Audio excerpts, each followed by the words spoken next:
It's not often that the images on the side of a game box really convey what the feeling of a game is and almost give you a sense of what it would be like to play the game without even playing it. That is what the images on the side of the game box of Quest for the Lost Pixel really do convey. Now, oddly, the cover, the front of this box, doesn't in fact convey what the game is like, which is sort of why I didn't want to show it to you first. This is the cover of the game box, and it's really not representative of the charming pixelated art that is in this game and the call back to the game of Rogue and indeed what is known as roguelike gameplay.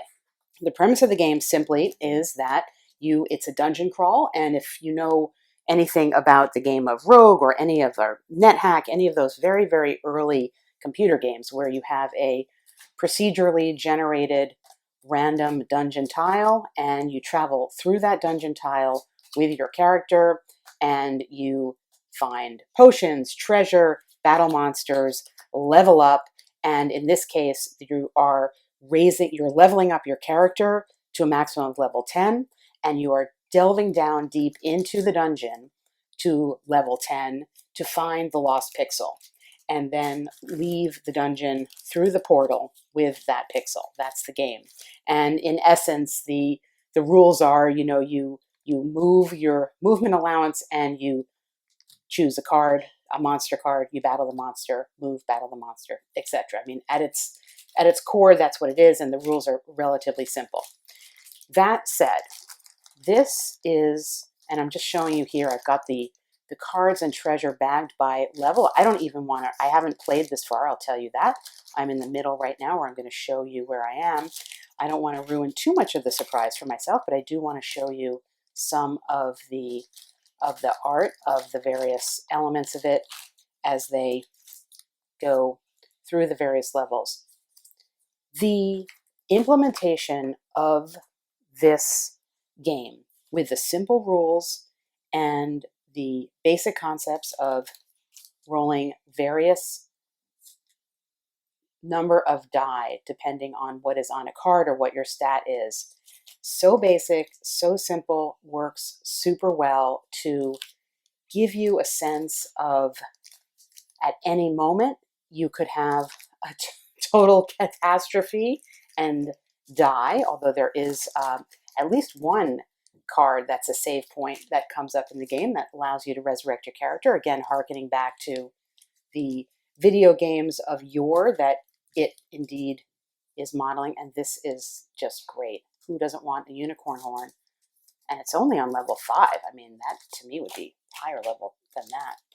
There are 15 heroes that you can possibly play. We'll look here at the back of the box, and actually there's an expansion that I have that provides a couple more heroes, so I think that brings it up to 17. Time is ticking and the pixel is lost. Grab one of 15 heroes and make it through this forever-changing dungeon.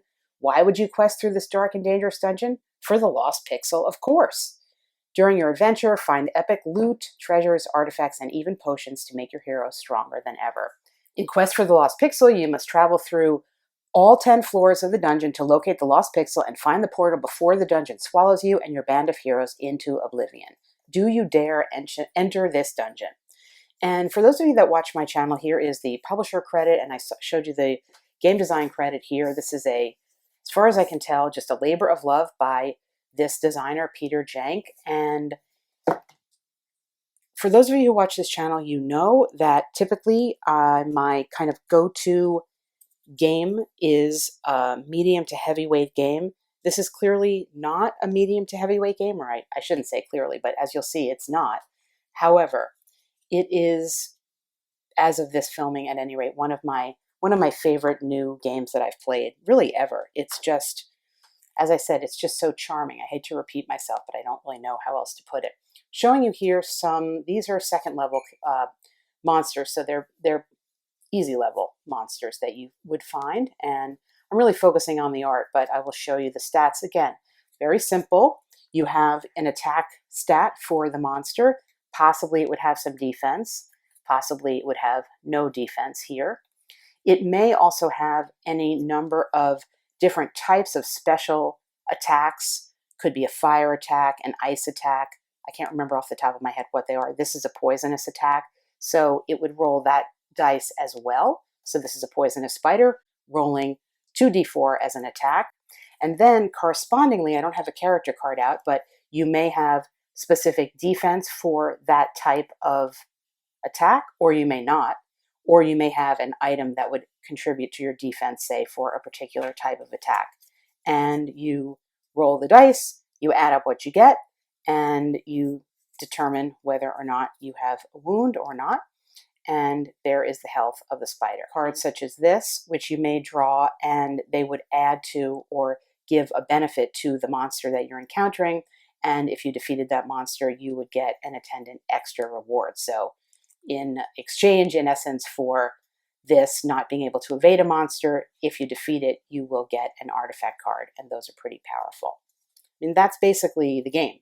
Let me show you, well, before I show you what it looks like on the table, I will show you a hero card. All right, here's a hero that I decided not to use, the Huntress, and she has her basic stats. Everybody has an ability, and then everybody comes with another hero card, and it will tell you when you reach a certain level. In her case, it's level 4. It's not the same level for every hero. She can then also acquire one of these 2 advanced class traits. You make a choice between the 2 of them so that she gets that additional benefit.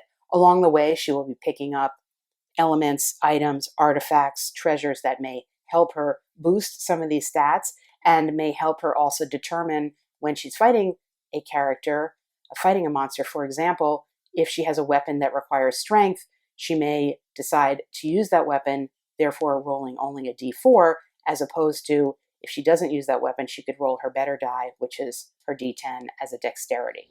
Here is a look at the game out on my table. I've got a party of 4 characters going, and the game takes up a lot of space, as you can see. It's a little bit messy, but again, that sort of follows with the crazy theme of it. And I just want to show you, for a discussion point, we're going to be focusing in on our mystic. It's going to be her turn now. You get gems that you pick up. There's a timing mechanism. So at the beginning of everyone's turn, you turn over a time card. If you do not finish a level by the time the cards run out, and the amount of time you have is dependent on how many people are playing. If you do not finish a level by the time those cards run out, that is one way to lose the game. Everybody has gems. She has a potion here that has been revealed. One of the cool mechanics in the game is that when you pick up a potion, typically, you cannot view it. So you have the potion in your inventory.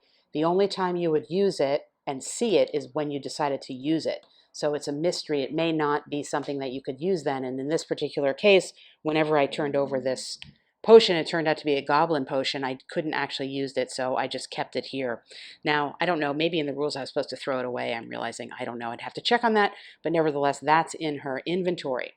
You'll note some of the things that she has picked up. So she's picked up this axe, and the axe gives her a boost if she uses it with her strength value. So in her particular case, her strength is only a d4. If she's going to wield this axe, she will be able to roll 2d4, plus she will also get a 1d6 fire attack and a 1d6 dark attack. So that is the benefit she gets from wielding that axe. However, the penalty in effect is that she can only roll a d4. If she chooses to do an attack using just her intelligence and not particularly any item that requires strength or dexterity, she gets to roll a d12. So that's a little bit of the calculation that you have to do. What are the chances rolling, say, 2d6 plus 2d4s that you're going to end up with a better value, obviously, than a d12? Maybe, if that's what you want to do. It could particularly help you if you're encountering a character that has no defense against this elemental attack. But if you encountered somebody, say, that had a lot of defense against fire, you might choose to just go with your intelligence. So that's sort of the extent of the decision making, really. I would say for combat, as I mentioned, it's a pretty pretty simple game in that regard. Here's a look at some gems. You get gems when you get to a new level. You get gems at the beginning of the game. Here's a diamond that you can use. These are one-time use onlys, and this, if she chose to use it, would give her attack, any of her attack values, a +3, as well as a +3 defense until the end of the encounter, and then she has to get rid of it. Now, just taking another look back at the Mystic here, she has no inherent defense. However, her ability says her physical attack negates the monster's physical defense. So that's pretty cool because she can break through defenses on the value of her physical attack. But what that means is that, as we're going to see, I think, in this turn, because she's going to use this axe, the elemental attacks that she rolls do not break through defense. So it's only for the physical attack that she can break through the defense as part of her ability. So in this particular case, and what I want to focus in on showing you here are these 4 characters here. The character that just went is our summoner, and he's up there in the front here. And I will hasten to say that couple of points here. This marker is not from this game. Keen-eyed people will know that's from the D100 mapping game. I've used it to indicate the presence of a wandering monster.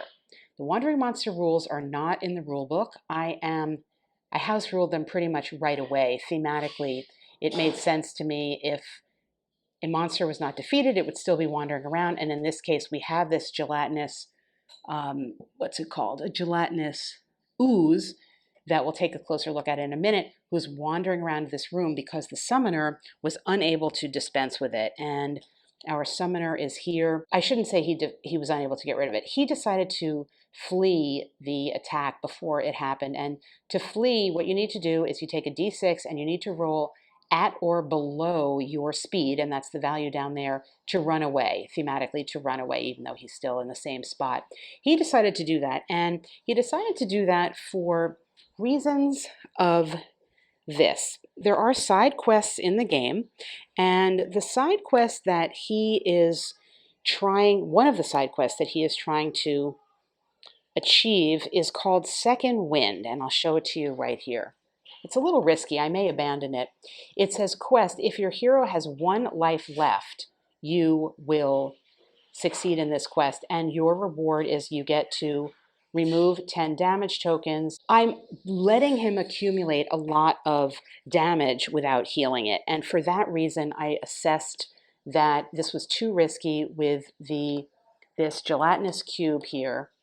The gelatinous cube rolls 2d8 plus 1 attack, and it has its own 4 defense. So I decided that was too risky for the summoner, so I let it go, and I'm going to swing back around, and this is when I decided to come in and show you some of the filming here, because what's going to happen is my mystic here, she has her speed of 5, and so this is actually just entering down the stairs to a new level. This is level 3, and my mystic is a level 2 character. I should say floor 3, and she's a level 2 character. She's going to go 1, 2, 3, coming into this room, and she will be encountering the gelatinous cube. Now, in my mind, I haven't yet decided whether I would do a d6 roll, say, and a 1 or a 2. They would encounter the wandering monster, but for right now, I'm having her encounter this wandering monster, and as mentioned, I indicated the presence of a monster there by that token. So let's talk about how combat works and what's going to happen here. Let's take a look at the inventory and situation of our mystic.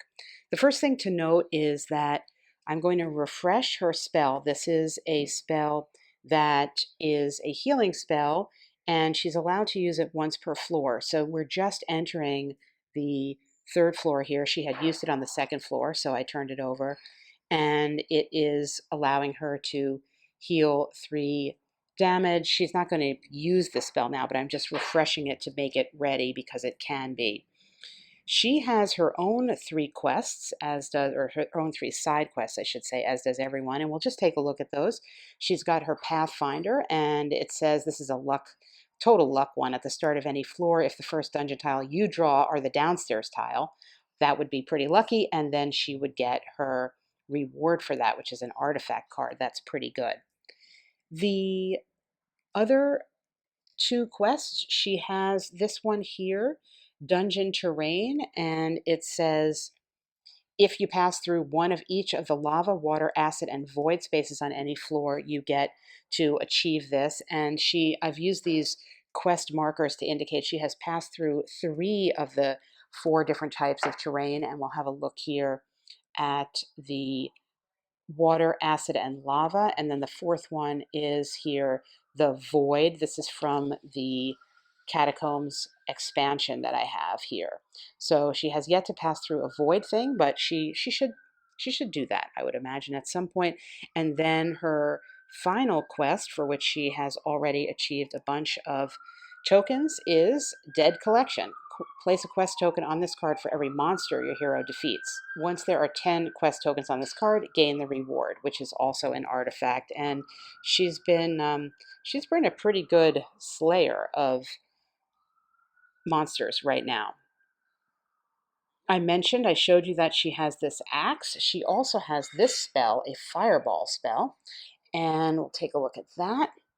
The fireball spell, it is used in the encounter phase, which is the phase that she is in right now. There's really 2 phases to the game: explore, which is to move and turn over a tile, and the encounter phase, which is to encounter a monster. She can only use this also once per floor, so you have to kind of manage when are you going to use it. Again, this is the first turn of this floor. And the ability it gives her is your hero gains their intelligence plus 1d8 toward a monster. So in that particular case, as mentioned, she's a smarty. She's got a 1d12 already. This would give her a d8 to roll as an attack. So a d12 plus a d8 for at least an initial attack. That's pretty strong. So that's a pretty good spell. And she is wearing the Ivory King's helm. This gives her a boost to her strength value of a +4. This is not +4 dice, that's just a +4 value. So remember, her strength is a d4, so it would be a d4 +4 if she was using her strength value, or it gives her a +3 to her dexterity. And this has a Catacombs ability where she gets a benefit there. I'm not going to get into that right now. So that's what she's got. This card here, it really belongs underneath her card. This is when she achieves her level 6, what she levels up into. She goes from being a mystic to being either an oracle or a Zen archer. And you could see the choice is very nice and thematic here. So in this particular case, if she's choosing her advanced class as being sort of more the oracle or mystical one, she's going to get a benefit to defense against elemental or magical attacks. But if she is going the Zen archer route, then she is going to get a benefit to her dexterity attack instead. So there's a little bit of a choice to make, and you can extrapolate pretty easily from the values to a theme for a character. And again, it's done very simply, and by simple, I really do not mean that in a pejorative sense at all.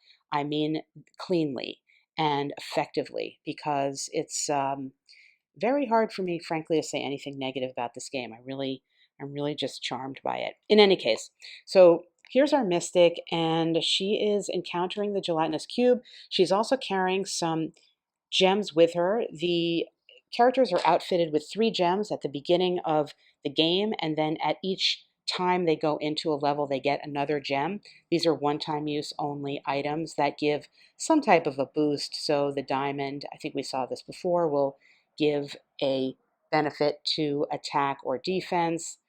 The sapphire gives you just a defensive benefit, and the emerald will give you a benefit to an elemental attack if you have an elemental attack. And in this case, she does not have any elemental attacks without her axe. So before she picked up the axe, this didn't help her at all.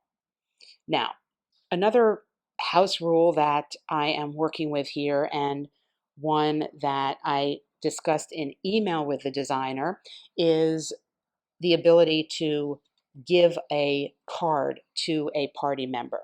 The way this game is designed, at least what I have, the content that I have, it is not explicitly a cooperative game. You have a win-lose condition for the characters, and you are attempting the goal of finding the lost pixel. However, for me, I decided to play 4 characters and I want to make them a party. And by making them a party, there needs to be some cooperation. And so my house rule is that if a character is next to another character, as an action, they can give a card. This provides not only thematic cooperation, but slightly more decision making in terms of positioning yourself to get near a character to possibly help out a character. So let's see what we would be doing here with this gelatinous cube. The gelatinous cube, by the way, is going to give us 3 experience points, and we need to achieve 8 experience points to gain a level for our character. As mentioned, you can go up to level 10. When you level up, you get a spell choice of 1 of 2. You get to remove 3 damage tokens, and you get to use the next level treasure cards. And that's probably the most important benefit, because treasure cards that you gain will have a level number on them. So here's a look at treasure card. This crossbow, for example, says level 3. So if you attain this treasure card and you don't meet the level, you can't use it.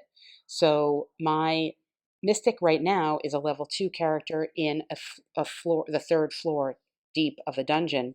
So until she levels up, she's not going to be able to use the treasure she may be rewarded. So looking at this elemental, I'm really after the experience points. That's really what I'm trying to do here. And I know he has a defense here. I am going to, I notice that my axe offers this attack, this elemental attack of a dark attack, and he's got a 2 dark defense. I have a fire attack for which he has no defense. The question really is, am I going to be possibly using the fireball? Because I could roll a fireball if I wanted to. I could use a fireball for her physical attack is going to negate his physical defense, its physical defense, which is 4. So the fireball plus I could get rid of this maybe just immediately. I mean, thematically that makes sense too, right? Just throw a fireball at a gelatinous ooze. If it hits, you're done. Just be done with it. But of course, it's a one-time use spell. Well, once per floor spell. And we're just starting this floor. But maybe I won't do that here. Maybe I won't do that here. Just sort of show you a little bit more. I'm not going to do that. I'm not going to do that right now. Maybe that's a mistake. I'm not going to do that. What I'm going to do is I'm going to wield my axe, which is using my strength value. So this is where you start your dice collection. I'm going to be rolling 2d4 for that. And I am going to also, so the 2d4 that I'm rolling on that is going to be unopposed by defense. So I'm going to roll that first. Oh, and I get a +4 value to that. So it's 2d4 plus 4 is that's going to be 4 plus 1 is 5 plus 4. So I actually did 9 unopposed damage with that, and I haven't yet done the elemental damage. So I got 9 damage so far. It's got a health of 15. So we will mark this down here. So it's got 9 wounds right now. And I'm going to now roll the d6 for the fire damage and the d6 for the dark damage, noting that one of these I mean, technically I should really be deciding which, rolling it all separately. So say this is my fire damage. My fire damage has no defense actually against it. And in fact, so that is going to dismiss this gelatinous ooze right off the bat. I didn't even need to roll the dark damage. But if I had rolled the dark attack, we would note same actually die value. It would have only done 4 because he does have a defense against that. But as it stands, with the axe, my mystic was able to obliterate this gelatinous ooze before it could even attack us. So we've gotten rid of that. We get our 3 experience points, and these are the experience point tokens. I will say the one problem with the game is that you get way too many of these, and you don't get any to mark your level. So I have to write this down because I'm going to end up forgetting, especially with 4 characters, who's at what level, and you really can't forget that because you have to manage it to know what treasures you can use. In any case, she's still at level 2. I will show you. So the gelatinous cube is done. There's not going to be any counterattack. However, let's just see what it looks like to have the counterattack, if there were to be one, and how we would defend against it. So if he were to attack, it would be a 2d8. That's a pretty good roll on our point. He would just have done 3 damage to us, and we don't have... we actually do not have a defense against that. Well, actually, do we have a defense? No, we don't. We don't have a defense, so we would have taken those 3 damage. But we, we don't, he was gone anyway. So that's an example of the combat. And that's, fairly representative, I think, of what happens. The more items you have, the more complicated it can be. But again, at heart, the game is mechanically quite simple. What really shines through is the feeling of this peril at any moment. Sudden death could happen. I really want to get to the treasure, the pressing on through the levels, and the time pressure. Now, this is the stack of cards.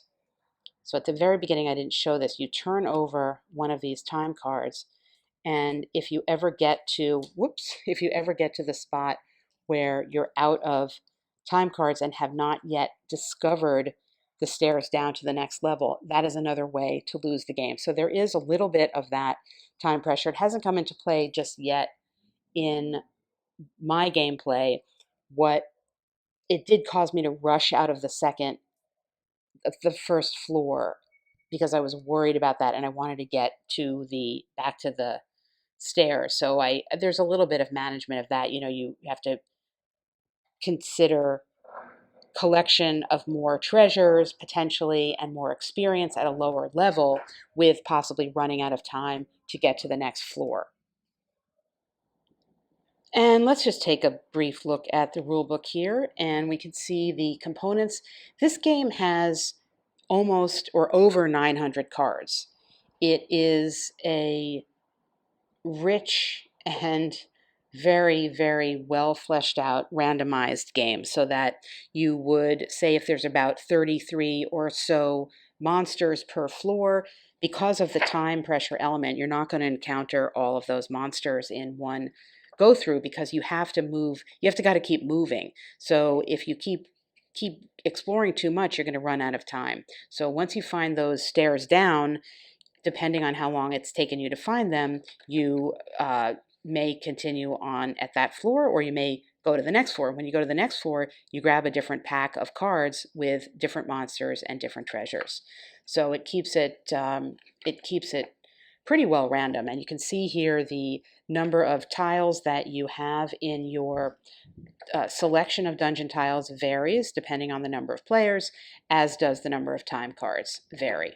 So again, in this setup here, I've got the 25 dungeon tile randomization, and there's more than 25 that you can choose from in the game, and I have 30 time cards here. There's a carry limit on cards that you can have here, so the equipment that you get have the level requirement that I talked about, but also an inventory maximum. So you can only hold a maximum of 5 cards in your inventory, and when you go over that, you have to discard down to that limit. There are some relatively minor, but not insignificant terrain effects, I guess you call them, of the various tiles. We could see water, acid, and lava here, and I mentioned there's also the void here in the catacombs. So the catacombs comes with a separate set of tiles, and that includes the tile that is the entrance to the catacomb, and it also has a separate set of cards for encounters specific to the catacombs here. There are some events in the game, and events are represented by a tile such as this one with a question mark. So they are going to be at the entrance to a tile. They're unavoidable, and when you come to an event, when you cross over an event, you will pull from this event deck. Now the event deck is pretty thick, but it's also static. So you're reshuffling this event deck from level to level, and therefore you will see perhaps more of the same things coming up. So here's an example of there's a blocked path trap, and you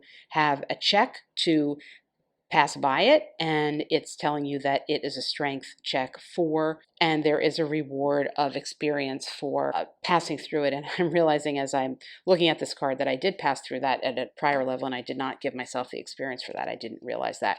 So how do checks work? So to resolve this kind of a stat check, what you do is you roll the relevant stat that it says here, and in order to defeat it, you have to roll greater than or equal to that number. So this is the difficulty level of this blocked path, and that's how you would defeat that event. And those are different ways that the stats are used. The turn order is pretty basic. At the beginning of your turn, you flip over the time card, and then you start to explore. You move using your movement value, and you can turn over a new dungeon tile if you have the movement left, and then you will possibly move over a treasure, artifact, or a potion space as they are printed on the cards. And if you move over something like that, you can pick it up. And again, as mentioned, the potions are picked up and left face down. So you don't know what kind of potion you got until you decide to use it. And then when you decide to use it, it may or may not be relevant. This would give you a treasure. And there are also artifact cards somewhere there. And then when you're done with that, you begin the encounter phase, which is flipping over a card and pulling in a monster or a monster plus an enhancer and having combat. And that's basically the game. When you do get to a new floor, when you find the stairs going down and you go into a new floor, you get a gem card. And if multiple players are playing, they all get gem cards. Then you would shuffle up your dungeon tile cards and bring in your new treasure and monster cards and basically start over. And to win this game, you have to get down to the 10th level of the dungeon, and you must locate the lost pixel, which is on a tile, and then you must find the portal and get out. As the rules are written, this is competitive in the sense that only the player with the lost pixel card can reach the portal to win the game for all the players in the game. As I mentioned early on, this, as far as I can tell, is a sort of one-man show in terms of the production of the game, and I have no idea how much or how little playtesting went into the game. There are a bunch of credits here, and I'll show them here along again with the game concept, the game designer. And I will say that I really did not encounter misinformation, confusing information, or anything. Granted, the mechanics are fairly simple, but there is a lot going on with the sheer number of cards, and the number of different aspects of values and things, and the potions and the treasures and the artifacts and the events, that it's incredibly impressive how smoothly it all fits together and how little ambiguity there are. Or, I didn't run into impossible situations or cards that didn't make sense with each other. And I don't know mathematically how many combinations of things would have to make sense in order for, say, 33 monster cards and X number of treasure cards possibly interacting with each other, with all the events, with the gem values, with the character values, for there not to be some kind of a glitch. I didn't see it happening, which is just incredibly impressive. There's, I guess, a little, um, I wasn't quite 100% sure, as I said, and I ended up emailing the designer about this and then just made up my own rule in terms of how to make the four characters that I wanted to run work together as a party, because, you know, again, thematically for a dungeon crawl, if I've got four characters together, I want to see them cooperatively in some way as a party. Now, I agree that is not necessarily within the rubric of, say, a roguelike game such as this, but it was pretty easy to just make the little house rule that I did in terms of dropping a card. And in this particular case here, having the mystic come in because the summoner decided to abandon the Gelatinous Cube encounter because he wanted to continue to try to fulfill his quest encounter, where he's trying to get ever so close to just having one health left to get that experience point. I do just want to end this video by showing you a few more of the characters because I think they're so cool. We already saw the Huntress here. Here is the Valkyrie character. This is a female angel born, and she gets to remove a damage token at the beginning of her turn, and then she could level up to be an angel of war, where she can negate by her choice an elemental attack, or she could be an angel of light, where if she decides to go into the catacombs, she can skip some of those more dangerous encounters. We have a thief here. We've got a paladin, so, you know, some pretty traditional fantasy elements. He's gonna do some self-healing. We have the barbarian. We have a fighter. I did not choose these ones for my characters. I chose this bard, for example, and the bard, his special ability, he can skip the encounter phase once per floor, and he can also make an attempt during an encounter to increase and double his base stat. So that's pretty cool. We have an assassin. Of course, we have a wizard, an adventurer, and a druid. There were just a lot of, options here, and not necessarily breaking the mold, as you can see, but absolutely fulfilling the promise of what the theme is. And I'll show you here this alchemist that I'm playing here. The alchemist is, he reminds me of envisioning like the Wizard of Oz kind of guy.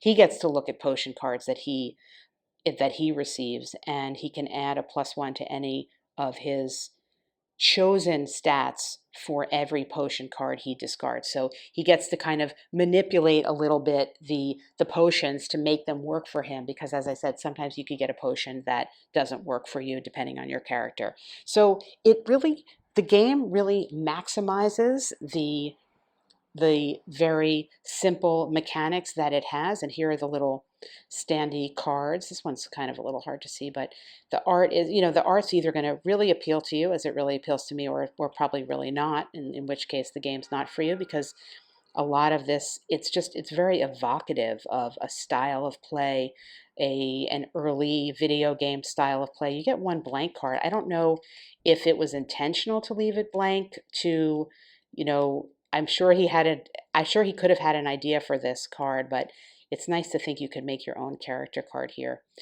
And, as I said, perhaps it's the time, it's true escapism is really what it is. And I will say that I reached out to the designer. I do not know him. I did not know him. I had heard about this game. Somebody mentioned it.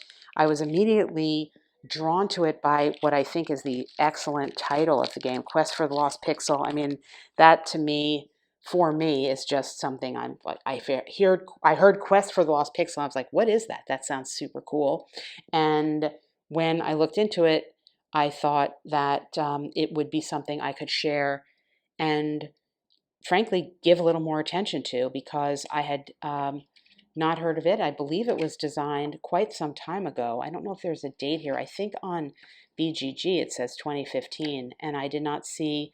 I saw the designer himself had posted a few videos many years ago, but I really didn't see anything else about it. And I did ask that he send me a copy of the game because I wanted to help him get some exposure for it. And I think it would be a terrific introductory kind of dungeon crawl or game for kids, and even for kids, for families, and as a soloist even who likes kind of heavier games, it's just a relaxing ride. And if you put together 4 characters and you really take it through the whole dungeon, you got it just enough to manage. There's obviously a heavy degree of luck here, and the time pressure element, you really want to get to that pixel. You really want to find that thing and get to the portal and get out. And that is,